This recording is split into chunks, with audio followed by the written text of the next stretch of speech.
میں اگرچہ بادشاہ تھا، وہ لڑکی میرے کمرے میں تھی، میں نے دروازے کو اندر سے کنڈی لگائی ہوئی تھی، اور اس وقت دنیا کی کوئی طاقت مجھے برائی سے نہیں روک سکتی تھی، لیکن میں نے صرف اللہ تعالیٰ کے خوف سے دروازہ کھول دیا اور اس لڑکی کو جانے کی اجازت دے دی۔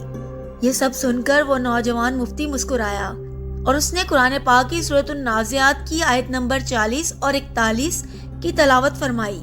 ترجمہ: جو اپنے رب کے سامنے کھڑے ہونے سے ڈر گیا اور اس نے اپنے نفس کو خواہشات میں پڑنے سے بچا لیا تو ایسے شخص کا ٹھکانہ جنت ہوگی۔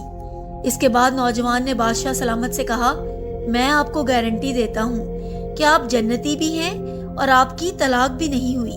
عزیز احباب، مسلمان ہونے کے ناطے ہم ہر وقت جنت کے متلاشی ہوتے ہیں، لیکن آپ اس واقعے سے اندازہ لگائیے کہ جنت تو ہر وقت ہمارے سامنے موجود ہوتی ہے۔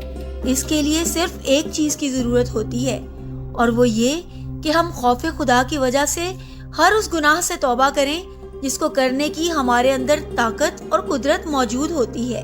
اللہ تعالیٰ ہمیں اپنے خوف میں مبتلا رکھے اور ہر قسم کے گناہ سے بچائے رکھے۔ آمین۔